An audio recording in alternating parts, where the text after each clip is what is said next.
Kamara Brooks, a woman who has endured the impossible, a pregnancy that has lasted 18 agonizing months. Trapped in a cycle of biological stasis, she is branded a monster by a world that cannot explain her and is ultimately discarded by her husband, Tyrell, who leaves her to die in the rain. When she is discovered by Dr. Seo, the Hand of God. A man of dual identities, a world-class surgeon and a ruthless mafia boss, Seo is the only one who sees her not as a freak, but as a victim of a medical conspiracy. He brings her into his guarded fortress, uncovering a plot where Tyrell had been systematically poisoning her to delay the birth for a financial inheritance. Greetings, everyone. Today's story is a powerful reminder that the world isn't always what it seems, and sometimes the people we trust the least are the only ones who can save us. I want to give a huge welcome to our new viewers. Grab a seat because this is a journey you won't forget. And also share, and subscribe to this channel for more mystery stories. Now let's dive in. The rain did not just fall, it punished. It was a cold, relentless assault that turned the dust of the city into a thick, swallowing mire, drenching Kamara Brooks until her dark skin took on an ashen, grayish hue. She was only 30 years old, but as she dragged her feet through the sludge, she moved with the labored, heavy gait of someone who had lived a century of sorrow. Every step was a battle against a body that had become a physical prison, a heavy, swollen cage that had held her captive for 540 days. 18 months. To the rest of the world, time was measured in the steady ticking of clocks or the changing of seasons. But for Kamara, time was measured in the agonizing stretch of her skin and the relentless, heavy thrum of a life that refused to be born. She clutched her massive, swollen belly, a figure so distended from the 18-month pregnancy that it seemed to defy the laws of nature. Her natural curly hair, once her pride, was now a damp, messy tangle matted with the grit of the alleyways. Water cascaded over her face, mingling with the hot salt of tears that refused to stop falling. She remembered the beginning, a time that felt like a different life. She and Tyrell had been happy once. He was a man of 35, muscular and athletic, always draped in the stiff, formal business attire of a man who demanded respect from the world. When the test first turned positive, he had held her and promised a future of security. But as the 9th month passed without a contraction, his muscular frame seemed to stiffen with something other than pride. By the 12th month, his clean-shaven face had hardened into a mask of cold frustration.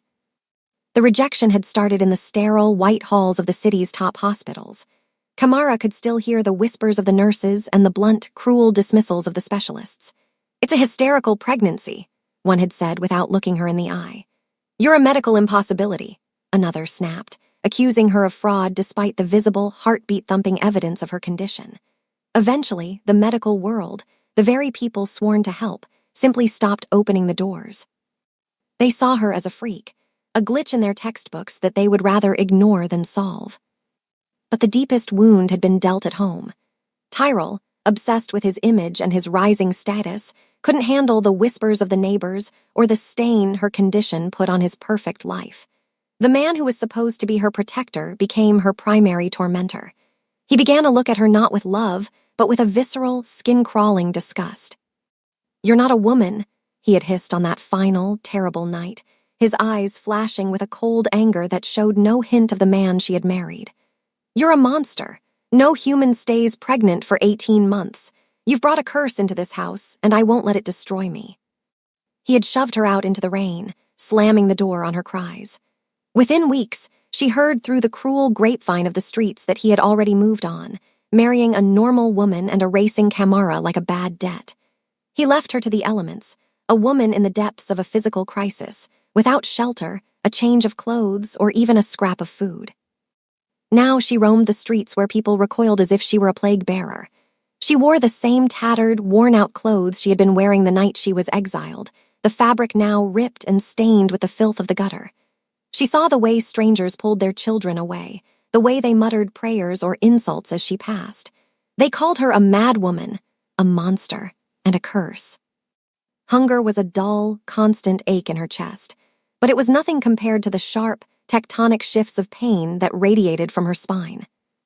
She reached the skeletal remains of an uncompleted building, a hollow shell of concrete and rusted rebar that served as her only sanctuary. The air inside smelled of damp earth and rot. As she tried to navigate the debris to find a dry corner to sleep, a sudden, blinding flash of agony tore through her abdomen. It wasn't the usual ache. It was a scream from her very marrow, a sign that her body could no longer sustain the weight of its own mystery. Her legs, weakened by months of malnutrition and the literal weight of her burden, finally gave out. Kamara slumped into the cold mud, her breath hitching in a sob that broke into a desperate cough. She reached out, her fingers clawing at the wet gravel, trying to find the strength to stand, but her spirit was as broken as her body. She lay there in the dark, her tattered sleeves soaking up the freezing water, feeling the life inside her stir in a way that felt like an ending. She closed her eyes, ready to let the darkness take the woman the world had already discarded. She was alone, a monster dying in the dirt, until the low, predatory hum of a high-end engine began to vibrate through the wet pavement. The final suture was more than just a medical necessity, it was a signature. Dr. Seo pulled the thread with a grace that bordered on the divine, his medium-light skin gleaming under the harsh, white glare of the surgical theater. Around him, the nurses held their breath. In this room, he was the hand of God, a man of 35 who had mastered the art of cheating death. But as he stepped away from the table, his dark hair damp with the sweat of a 4-hour procedure, the doctor began to recede, and the boss began to emerge. He shed his surgical gown with a practiced flick, revealing the blue scrubs and the stethoscope that defined his daylight hours. But as he pulled on his dark suit jacket, the weight of it felt different, intentional. Tucked into the inner lining was a cold, steel reminder of his other life, a customized handgun that never left his side. He was a man of dualities, a slim but fit figure who could navigate a boardroom, a ballroom, or a back alley execution with the same chilling composure. Leaving the hospital, the automatic doors hissed open to reveal a world in chaos. The rain was a relentless, vertical ocean, drowning the neon lights of Seoul and turning the streets into a blurred watercolor of gray and black. Dr. Seo climbed into his black Mercedes, the leather interior smelling of expensive sandalwood and sterilized air. He started the engine, the predatory hum a low vibration that matched the restless energy in his chest. Usually, the drive to his secluded mansion was a time for mental filing, categorizing which medical supplies needed ordering and which rival syndicates needed adjusting. But tonight, the air felt thick, charged with a static that made the hair on his arms stand up. As he skirted the edge of a derelict district, a graveyard of half-finished skyscrapers and skeletal concrete, a sudden, visceral pull of energy slammed into him. It wasn't a sound or a sight. It was an instinct, the same one that told him when a patient was slipping away or when an assassin was hiding in the rafters. He slammed on the brakes. The Mercedes skidded on the slick asphalt, its headlights cutting through the downpour like twin blades of light. They illuminated a shape in the mud, something that looked like a pile of discarded rags until it moved. Dr. Seo stepped out of the car, the rain instantly drenching his dark hair and soaking through his expensive jacket. He didn't care. He moved with an athletic, focused gait toward the unfinished building. There, slumped in the mire, was a woman whose presence felt like a tear in the fabric of reality. He knelt beside her, his knees sinking into the filth. She was dark-skinned, her face a mask of exhaustion and dried tears, her natural curls matted with grit and rain. But it was her body that stopped his heart. He had seen every deformity, every tumor, every medical miracle in the books, but he had never seen this. Her belly was distended to a point of physical impossibility, the skin stretched so thin it looked like translucent parchment. Her tattered clothes were ripped, exposing the sheer scale of a pregnancy that looked like it had been stolen from an ancient myth. 18 months, he whispered to himself, his surgeon's mind instantly calculating the gestation period. It was impossible. It was a death sentence. He reached out, his hand steady as he pressed 2 fingers to her neck. Her pulse was a thready, desperate thing, like a bird trapped in a cage. Beneath the ice-gold surface of her skin, he felt a secondary vibration, a rhythmic triple beat that made his eyes widen. He didn't see a monster as her husband had. He didn't see a freak as the other doctors did. He saw a masterpiece of suffering that only he was qualified to touch. Kamara didn't wake, but as Dr. Seo's warmth seeped into her, her breathing changed. She felt a presence that didn't smell of the street or the sour breath of her husband. This man smelled of rain, expensive fabric, and the sharp, clean scent of a hospital. Dr. Seo slid his arms beneath her, lifting her with a strength that belied his slim frame. As he carried her toward the Merceds, the gun in his pocket pressed against her side, a symbol of the protection he was about to offer. He wasn't just taking her to a house, he was taking her into a fortress where the world's rules no longer applied. The hand of God had claimed his most difficult patient, and the Mafia boss had claimed his most precious ward. The drive back was silent, save for the rhythmic swish of the wipers and the shallow, labored breathing of the woman in the passenger seat. Dr. Seo watched her out of the corner of his eye, his jaw set in a hard line. Someone had done this to her. Someone had let her rot in the mud with a miracle in her womb. As he turned the car toward his mansion, he made a silent vow. The hand of God would heal her, but the Mafia boss would find the man who broke her. And when he did, there would be no mercy. The transition from the cold, suffocating mud of the street to the velvet silence of the mansion was a journey Kamara Brooks made while suspended in a feverish unconsciousness. When her eyes finally fluttered open, the first thing she felt was not pain, but the impossible lightness of high thread count silk against her battered skin. The air here was different, clean, smelling of ozone from the storm outside, and a faint, underlying scent of expensive sandalwood and antiseptic. She lay in a bed so vast it felt like an island, her dark-skinned arms, still thin and marked by the grime of the ruins, contrasting sharply with the ivory linens. Her hand moved instinctively to her abdomen. The heavy, 18-month weight was still there, a distended, agonizing curve that defied every natural law, but for the first time in over 500 days, it didn't feel like a death sentence. The room was dimly lit, shadows dancing across the vaulted ceiling, and as her vision cleared, she saw a figure standing by a massive floor-to-ceiling window. The man was silhouetted against the rhythmic flashes of lightning that illuminated the private, heavily guarded grounds of the estate. Dr. Seo turned slowly, his calm, medium-light face coming into the soft glow of a bedside lamp. He had shed his rain-soaked jacket, appearing now in his professional blue scrubs with a stethoscope draped around his neck like a silver talisman. To Kamara, he looked like a dream, a slim, fit savior who had plucked her from the mouth of the abyss. But as he stepped closer to check the IV drip connected to her arm, the silk of his discarded jacket on a nearby chair shifted. The movement revealed a heavy, dark shape tucked into a specialized holster. The cold, mechanical glint of a handgun was unmistakable, a sharp contradiction to the healing tools he wore. "You are safe here, Kamara," he said, his voice a low, steady baritone that carried the weight of absolute authority. He didn't ask how she felt. As the hand of God, he already knew. He moved with a clinical grace, his dark brown hair still slightly damp from the rain that continued to lash against the reinforced glass. He explained that he was a professional doctor, a man who specialized in the cases the world called impossible.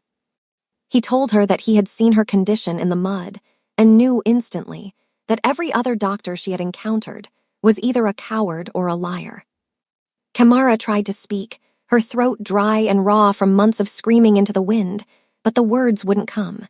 She looked from the stethoscope around his neck to the subtle bulge of the weapon near his hand. She had been rejected by the good men of the world, the doctors in their white coats and her husband, Tyrell, in his crisp business suits. Tyrell, who was 35 and muscular, had used his strength to cast her out, calling her a monster because her body had become a mystery he couldn't control. Now she was being held in a mansion of secrets by a man who looked like a healer but carried the aura of a king. Dr. Seo noticed her gaze linger on the gun. He didn't try to hide it. Instead, he reached out, his hand steady and warm as he placed it over her swollen belly, feeling the triple beat of the life trapped within. "In this house, I am the hand of God," he whispered, his eyes flashing with an intensity that hinted at his role as a mafia boss. "But outside these walls, the world is full of monsters who think you are a freak. I carry that steel to make sure they never touch you again." The fear that had lived in Kamara's chest for 18 months began to melt, replaced by a strange, dangerous kind of hope. She was no longer a discarded ghost roaming the streets. She was a patient in a fortress, protected by a man who was both a saint and a devil. As the hand of God began to explain the truth behind her pregnancy, a truth that suggested her suffering was no accident, Kamara realized that her rescue was only the beginning of a war. She was in a sanctuary built on secrets, and the man who had delivered her from the rain was the only one capable of delivering her children into the light. The silence of the mansion was heavy, a thick layer of luxury that felt almost suffocating after months of screaming into the rain. Kamara lay back against the silk pillows, her dark skin luminous against the ivory fabric, while Dr. Seo moved with the quiet, predatory grace of a man who ruled two worlds. He had discarded his dark suit jacket, leaving him in his professional blue scrubs, the stethoscope around his neck gleaming like a silver talisman under the soft ambient lighting. He was 35, his medium-light skin and dark hair giving him a calm, studious appearance that belied the cold steel of the handgun Kamara had seen tucked into his holster earlier. He pulled a high-resolution tablet from a docking station, his slim fingers tapping the glass with clinical precision. A holographic projection of a medical scan flickered into the air between them. To Kamara, it looked like a galaxy of chaotic lights and shadows, but to Dr. Seo, it was a map of a crime scene. He sat at the edge of her bed, his expression serious, his eyes holding an intensity that made the room feel smaller. 18 months, Kamara, he began, his voice a steady, low baritone. The human body is capable of many things, but it is not a vault that can hold life indefinitely without a key. You were told it was a hysterical pregnancy or a medical freak occurrence. You were told it was your own mind playing tricks on your body. He paused, his gaze shifting from the scan to her exhausted, tear-stained face. He didn't see a monster, he saw a victim of a sophisticated betrayal. Every doctor who turned you away, every specialist who claimed you were a freak, they weren't incompetent. They were paid. They were silenced. Kamara's breath hitched, her hand trembling as it rested on the distended, agonizing curve of her belly. The weight that had crushed her spirit for over 500 days suddenly felt even heavier. Paid? By whom? Why would anyone? The condition you have is called gestational stasis, Dr. Seo explained, his voice dropping an octave, carrying the authority of a man who had seen the darkest corners of human greed. It doesn't happen naturally. It is triggered by a specific, rare chemical compound, a synthetic hormone that suppresses the labor reflex while keeping the placenta artificially nourished. It freezes the clock. It turns a womb into a waiting room. He tapped the screen, highlighting a cluster of dark nodes near the base of the projected image. You have been systematically poisoned, Kamara. Someone has been ensuring you stayed in this state of perpetual labor, trapped in a body that was trying to scream but was forced to remain silent. The realization hit her like a physical blow. Sharper than any contraction she had felt in the ruins of the uncompleted building. She thought of Tyrell, her 35-year-old husband with his athletic build and his stiff, formal business attire. She remembered the vitamin supplements he had insisted she take every morning during those first few months. She remembered how his muscular frame would stiffen with a strange, cold anticipation every time she complained of the pains that never led to a birth. Tyrell, she whispered, the name tasting like ash in her mouth. He called me a monster. He said I brought a curse into his house. Dr. Seo's jaw set in a hard line, a flash of his Mafia boss persona flickering behind his calm, doctor's eyes. He didn't want a child, Kamara. He wanted an insurance policy. There is a trust fund, a legacy tied to the birth of his heirs that he couldn't access until a specific legal window had passed. By keeping you in stasis, he was waiting for the market to turn, for the legalities to align so that when these children are finally born, they aren't just his sons, they are his keys to an empire. The hand of God reached out, his hand steady and warm as he placed it over the rhythmic, triple beat of her abdomen. But he made one mistake. He assumed no one would ever be skilled enough to see the chemical signature he was hiding. He assumed you would die in the mud before someone found you who was both a master of medicine and a king of the shadows. Kamara looked at her savior, seeing the duality of the man who stood before her. He was a doctor who could perform miracles, but he was also a man who carried a gun to protect his secrets. She wasn't just a patient anymore. She was a witness to a conspiracy that reached from the boardroom to the operating room. It was no accident, Kamara, Dr. Seo said, his eyes locking onto hers with a promise of vengeance. Your husband discarded you like trash once he realized the stasis was becoming too public to hide. He thought the streets would finish what the chemicals started. But in this mansion, the rules of the world don't apply. I am going to purge those toxins from your system, and I am going to deliver your children." For the first time in 18 months, the fear that had defined Kamara's existence was replaced by a cold, sharp-edged rage. She was no longer a monster or a curse. She was a mother who had been hunted, and she had just been found by the only man dangerous enough to hunt back. As Dr. Seo stood to begin the preparation for her surgery, Kamara realized that the war for her children's lives had finally moved from the shadows into the light. The digital world has a way of turning tragedy into a spectacle, and within the reinforced walls of the mansion, Dr. Seo knew exactly how to weaponize the spotlight. For 18 months, Kamara Brooks had been a ghost, a whispered rumor of a monster hidden in the shadows of the city. But on this evening, as the rain continued to lash against the floor-to-ceiling windows of the estate, she was being transformed into a miracle. Dr. Seo, his medium-light skin appearing calm and focused, directed his private media team with the same clinical precision he used in the operating room.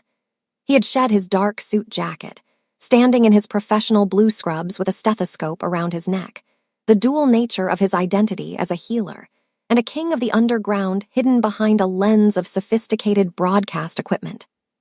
Kamara sat in a plush armchair of ivory silk, her dark skin glowing under the warm studio lights that had been brought into the library. She wore a dress of flowing, deep blue fabric that draped elegantly over the distended, agonizing curve of her belly. Her natural curly hair had been revived, framing a face that no longer carried the grime of the ruins, but instead held a regal, quiet strength. She looked like a queen in exile, a far cry from the tattered, worn-out woman who had slumped into the mud only nights before. The broadcast was not a leak, it was an execution of strategy. Across the globe, screens flickered to life with a breaking news alert that bypassed standard algorithms. The headline burned in high definition: "The 18-month miracle, the woman the world rejected found by the hand of God." As the cameras rolled, Dr. Seo stepped into the frame, his presence commanding and intense. He spoke not of monsters or curses, but of gestational stasis and a medical conspiracy that had held a mother and 3 children hostage for 540 days. Across the city, in a high-rise penthouse that smelled of expensive cologne and stagnant air, Tyrell Brooks sat frozen. He was 35, his muscular frame draped in a stiff, formal business suit, holding a crystal glass of whiskey that he had forgotten to drink. He had spent the last 8 weeks celebrating his freedom, convinced that the monster he had discarded in the rain was dead or rotting in an asylum. But as he looked at the massive television screen, his clean-shaven face paled into a mask of pure, unadulterated shock. There she was, the woman he had called a freak, the woman he had shoved into the mud. She was beautiful, she was radiant, and she was sitting in a room that looked far more expensive than his own penthouse. Most importantly, she was sitting next to the man the media called the Hand of God, a man whose reputation for saving lives was matched only by the rumors of his absolute power in the shadows. Tyrell felt a cold, sharp-edged fear crawl up his spine as he realized the insurance policy he had tried to bury was now a global phenomenon. Kamara looked directly into the camera lens, her eyes holding a message that was intended for only one man. She didn't need to speak. Her transformation was her testimony. She was no longer a discarded ghost roaming the streets for food. She was a mother under the protection of a man who carried both a stethoscope and a gun.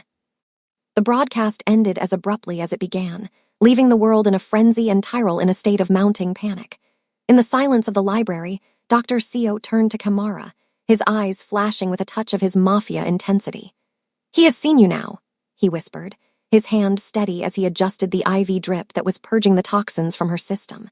"The world is watching, Kamara, and in 3 days, we show them the miracle your husband tried to kill." The surgical suite was not a room in a hospital. It was a fortress, a high-tech sanctum of glass and steel hidden deep within the belly of the mansion. The air was pressurized, smelling of antiseptic and ozone, a stark contrast to the humidity of the rain-drenched world outside. Dr. Seo stood at the head of the theater, his dark hair pulled back, his medium-light skin illuminated by the crisp, white glare of the overhead surgical lights. He looked less like a man and more like an instrument of destiny. In his hands, the scalpel was not just a tool, it was an extension of a will that had never known the meaning of defeat. Kamara lay upon the table, her dark skin glistening under the lights, her body a map of endurance. She was awake, her breathing shallow and rhythmic, supported by the advanced life support systems Dr. Seo had installed.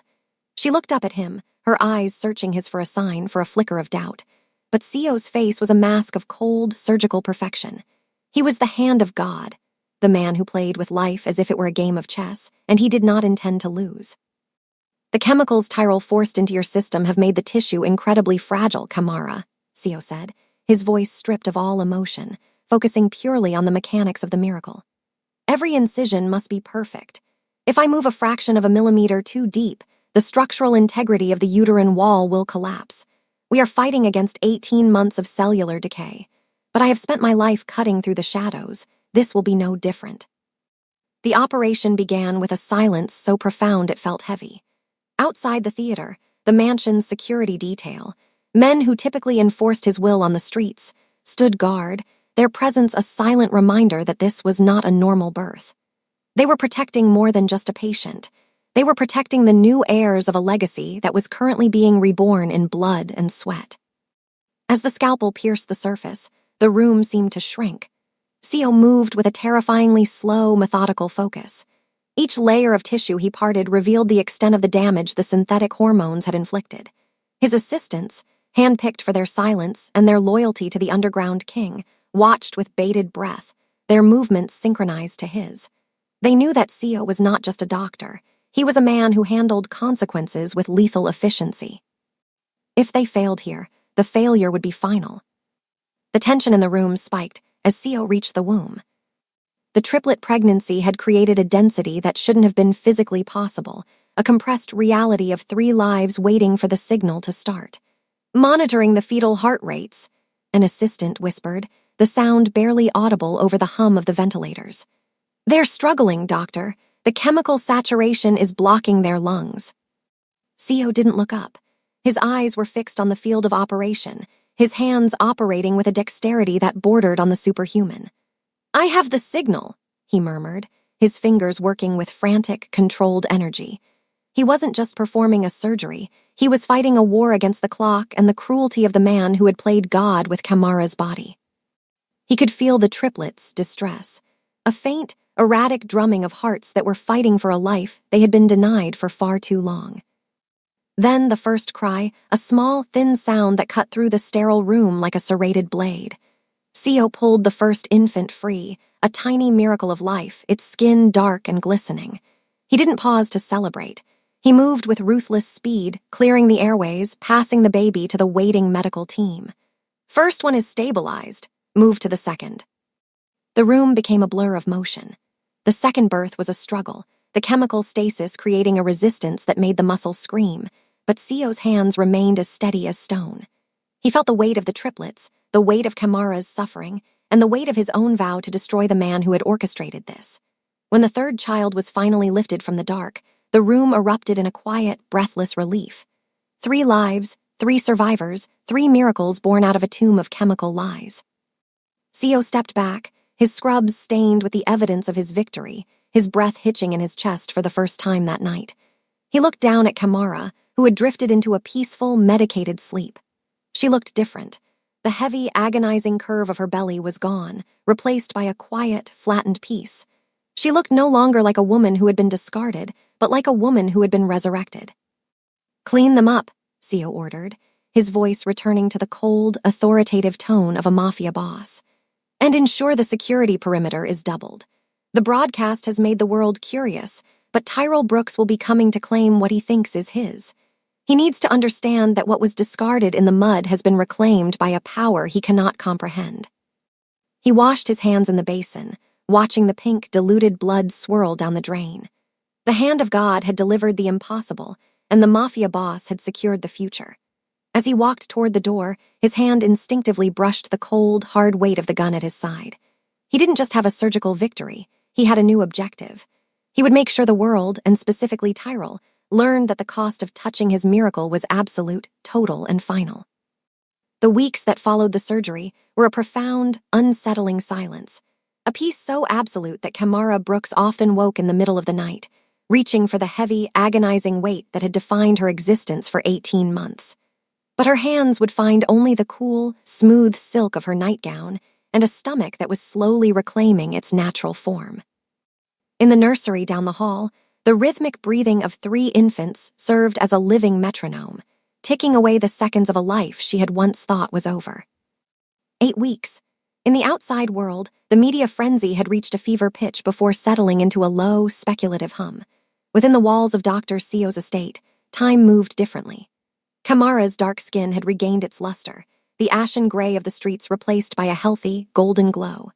Her natural curls were no longer matted with rain and grit, but were soft and fragrant, often brushed by the silent, attentive maids who treated her with a reverence that bordered on the religious.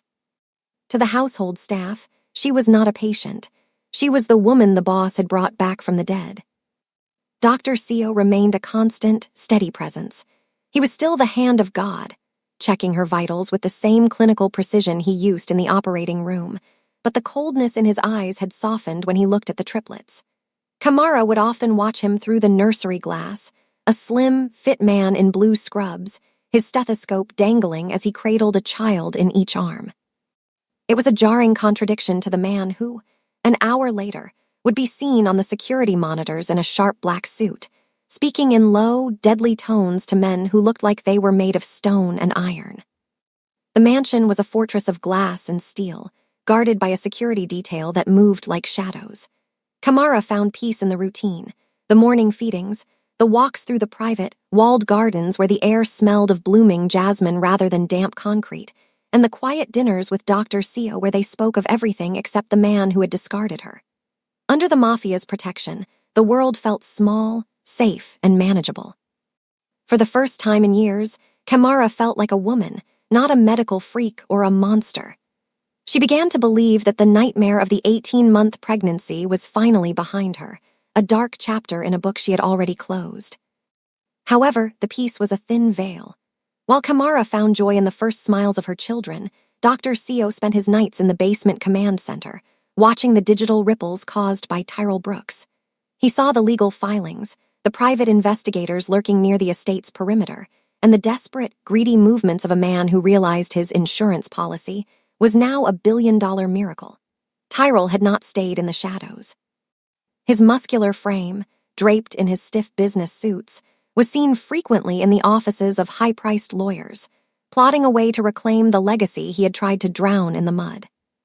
Kamara remained unaware of the storm gathering at the gates. She spent her afternoons on the terrace, watching the sun set over the distant city skyline, feeling a sense of gratitude that made her chest ache. She didn't know that Tyrell had already signed the papers to demand a custody hearing, or that he was telling the press he had been searching frantically for his troubled wife. She didn't see the way Dr. Sio's jaw tightened every time a new report came in, or how his hand would instinctively drift to the cold, hard weight of the gun in his pocket. The 8 weeks of peace were a gift, a period of healing that Kamara desperately needed, but they were also a countdown. As she sat in the nursery, singing a low, melodic lullaby to her sleeping triplets, she felt truly at rest. She believed she was under the protection of a doctor who had performed a miracle. She didn't yet realize that she was also the centerpiece of a war between a man who viewed her as property and a man who viewed her as a sacred trust. The peace was beautiful, but it was the silence that comes before the first crack of lightning. The morning sun had barely begun to burn through the mist hanging over the estate's manicured gardens when the silence of the sanctuary was shattered. Kamara was in the sun-drenched nursery, her dark skin glowing in the soft light as she hummed a melody to the triplets. The children, now 8 weeks old and thriving, were a living testament to the miracle Dr. Sio had pulled from the darkness. But the harmony was broken by the sharp, rhythmic crunch of gravel beneath heavy tires. From the nursery window, Kamara watched as 3 black sedans, stark and aggressive, pulled up to the main gates. Her heart, which had finally learned a steady, peaceful rhythm, skipped a beat. She saw a man step out of the lead vehicle, and the air seemed to vanish from her lungs. It was Tyrell. He looked exactly as he had the night he shoved her into the rain, 35, muscular, and draped in a charcoal-gray business suit that cost more than most people earned in a year. His clean-shaven face was set in a mask of practiced, righteous indignation. Behind him followed a small army of men in stiff, matching suits, lawyers carrying leather briefcases like shields. Kamara stepped back from the window, her hands trembling as she clutched the railing of the nearest crib. The trauma of the street, the memory of being called a monster while she lay in the mud, came rushing back with a visceral force that made her stomach churn. She heard the heavy thud of the mansion's front doors opening, and then the low, vibrating murmur of voices rising from the grand foyer. Downstairs, Dr. Seo stood at the center of the hall, a pillar of ice in the face of the intrusion. He had traded his blue scrubs for a tailored black suit that hugged his slim, fit frame. He looked every bit the underground king. His medium-light skin pale and composed, his dark eyes holding a lethal stillness. He didn't need to reach for the gun in his shoulder holster. The sheer weight of his presence was enough to stop the group of lawyers in their tracks. "I'm here for my wife and my children," Tyrell's voice boomed, echoing off the marble floors. He didn't look like a man who had abandoned his pregnant spouse to die. He looked like a grieving husband who had finally found his lost family. "I have the marriage certificate. I have the birth records from the broadcast. You've held them here long enough, doctor. It's time they come home to a real father." Dr. Seo didn't blink. He waited until the echo of Tyrell's voice died down, the silence stretching until it became uncomfortable. "A real father," Seo repeated, his voice a low, dangerous silk. "Is that what you call a man who watches his wife labor for 18 months and decides the streets are a better hospital than his own home? I found her in the mud, Tyrell. I found her while you were celebrating your freedom with a new bride." Tyrell's muscular build tensed, his face flushing with a mix of anger and the first flicker of genuine guilt. But greed won out. "She was mentally unstable. I was trying to get her help and she ran. Now move aside. My lawyers have a court order for immediate custody. You're a doctor, not a kidnapper. Don't make this a police matter." At that moment, Kamara appeared at the top of the grand staircase. She wasn't the tattered, exhausted woman Tyrell remembered. She wore a dress of deep emerald silk, her natural curls styled in a regal crown, her dark skin luminous and healthy. She looked like a queen descending to face a peasant. The sight of her stopped Tyrell mid-sentence, his eyes widening as he took in the transformation. "I didn't run, Tyrell," Kamara said, her voice trembling but gaining strength with every step she took down the stairs. "You pushed me. You called me a monster. You told me the life inside me was a curse." "Kamara, baby, you were sick," Tyrell said, his voice dropping into a manipulative, soft tone that made her skin crawl. "The pregnancy, it did something to your head. I've realized my mistake. I want to make it up to you. We have a house, a life. The triplets need their father's name, not the charity of a stranger." One of the lawyers stepped forward, holding out a thick stack of papers. "Dr. Seo, these are the filings.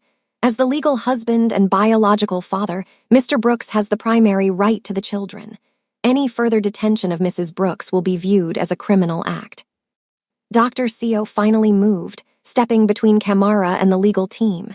He took the papers, not to read them, but to hold them between two fingers like they were a piece of soiled trash. He looked past the lawyers, straight into Tyrell's eyes. The hand of God was gone, only the Mafia boss remained. "You speak of names and charity," Seo said, his voice dropping into a whisper that felt like a cold blade. "But you forget whose house you are standing in. You think a piece of paper gives you a right to the miracle I delivered. You think your business suits and your athletic build make you a man." Seo turned to Kamara, his expression softening for a fraction of a second. "Go back to the nursery, Kamara. Stay with the children." "I'm not leaving them with him," she whispered, her eyes locked on Tyrell. "You aren't," Seo promised. He turned back to Tyrell, his hand subtly shifting toward the inner lining of his jacket. "Mr. Brooks, you have exactly 60 seconds to take your legal team and leave my property. If you are still here when the minute is up, the only thing your lawyers will be filing is a missing persons report for their client." The air in the room turned frigid. Tyrell looked at the slim, fit doctor and saw, for the first time, the shadow of the men standing in the corners of the room, men with hard eyes and hidden weapons. He saw the cold, absolute certainty in Dr. Seo's gaze and realized that the hand of God didn't play by the rules of the court. "This isn't over," Tyrell spat, though he took a reflexive step back toward the door. "I'll have the police here. I'll have the whole world know what you're doing." "The world already knows she was pregnant for 18 months, Seo countered. And they will be very interested to know why a husband would want back a monster only after she gave birth to 3 healthy heirs. Go, now. Tyrell turned, his muscular frame looking stiff and defeated, and led his team back to the sedans. Kamara watched from the stairs as the cars sped away, but she felt no relief. She looked at Dr. Seo, who stood in the center of the hall, the legal papers crushed in his hand. "He'll come back," she whispered. Dr. Seo looked up at her, the dark intensity in his eyes slowly receding. "Let him. He thinks he's fighting a doctor for a wife. He hasn't realized yet that he's fighting a king for his family." The sirens that Tyrell had threatened never came. In the world Dr. Seo commanded, the police did not interfere with the business of kings, and the gates of the mansion remained a silent, iron barrier between Kamara's new life and the man who sought to destroy it. But the peace was gone. The air in the house had shifted from the sterile, hopeful scent of a hospital to the heavy, electric charge of a war room. Kamara spent the evening in the nursery, her dark skin pale under the dim nightlight, her natural curls casting soft shadows on the walls as she held all 3 of her children close. She could hear the low, rhythmic thrum of the rain beginning again outside, a haunting echo of the night she had been discarded. Downstairs, the hand of God had performed his final transformation. Dr. Seo stood in the center of his private study, the blue scrubs and stethoscope discarded on a leather chair like the relics of a past life. He wore a suit of midnight black, the fabric absorbing the light, his slim but fit frame appearing sharper, more lethal. His medium-light skin was cold, his dark hair swept back from a face that no longer held even a hint of medical compassion. The stethoscope had been replaced by a shoulder holster, the gun he had carried in secret now visible, a cold weight of steel that signaled the end of diplomacy. When the security monitors flickered to life, showing a lone figure approaching the secondary gate in the rain, Seo did not look surprised. Tyrell had returned, but he was no longer flanked by lawyers. He was 35 and muscular, fueled by a mixture of desperation and the delusional belief that his athletic build and business status made him a match for a man who lived in the shadows. He moved through the downpour, his charcoal suit soaked, screaming for his property until the gates groaned open, not to welcome him but to swallow him. Dr. Seo met him in the courtyard, the rain lashing between them. Tyrell lunged forward, his muscular chest heaving with rage. "You think you can just hide her? Those are my kids. That's my legacy." The movement was so fast Tyrell didn't see it coming. Seo didn't use a weapon. He used the clinical knowledge of the human body he had spent years perfecting. With a single, calculated strike to a nerve cluster in Tyrell's shoulder, the muscular man collapsed to his knees in the mud, the same mud where Kamara had nearly died 8 weeks prior. "You speak of legacy," Seo said, his voice a low, terrifying whisper that cut through the thunder. He stood over Tyrell, looking down at him with an expression of pure, unadulterated mercy, the kind of mercy only a mafia boss provides. "But you abandoned that legacy in the rain. You called the mother of your children a monster. You poisoned her with chemicals to wait for a legal window. You are not a father, Tyrell. You are an infection." Tyrell looked up, his clean-shaven face distorted by pain and the sudden, chilling realization of who he was actually fighting. He looked at Seo's eyes and saw no doctor there. He saw the abyss. He saw the man who commanded the city's underground, a man who viewed Tyrell's muscular build as nothing more than a collection of points to break. "Please," Tyrell stammered, his bravado dissolving into the mire. "I just wanted what was mine." "Nothing is yours," Seo replied, his hand moving to the grip of his gun. He didn't pull it, but the gesture was final. "I have purged your toxins from her body. I have delivered the children you tried to keep in a womb-shaped prison, and now I am going to purge you from their lives." Seo leaned in close, his intensity so great it seemed to push back the rain. "I am the hand of God when I heal, Tyrell, but when I protect, I am the devil. You will sign the full relinquishment of your rights tonight. You will leave the country. If I ever see your face in this city again, or if a single lawyer mentions your name in connection with Kamara, I will stop being a doctor. I will become a surgeon of a different kind. I will take you apart, piece by piece, and I will do it with the same precision I used to save the woman you tried to kill." The papers were brought out, wet with rain and held by a man in a black suit who stood behind Seo like a reaper. Tyrell's hand trembled so violently he could barely hold the pen, but he signed. He signed away the legacy, the heirs, and the woman he had called a monster. When he was done, the security guards dragged him to the gate and threw him into the street, the same street where he had left Kamara 18 months ago. Dr. Seo watched him disappear into the dark, then turned and walked back toward the mansion. He paused at the door, taking a deep breath, and began the slow process of pulling the doctor back over the boss. By the time he reached the nursery, the gun was hidden once more. Kamara looked up as he entered. She saw the dampness on his shoulders and the coldness slowly receding from his gaze. She didn't ask what had happened. She saw the peace in his steady hands. Dr. Seo knelt beside her, his hand warm as he touched the forehead of one of the sleeping triplets. "He is gone, Kamara," Seo whispered. "He will never come back. You and the children are under my protection now. Forever." Kamara leaned her head against his shoulder, her dark skin glowing in the safety of the nursery. The 18-month nightmare was finally over. She was no longer a monster, a freak, or a discarded wife. She was a mother, and she was home. The hand of God had delivered her miracle, and the Mafia boss had secured her throne. Kamara and her triplets are safe for now, but in the world of the underground, peace never lasts forever.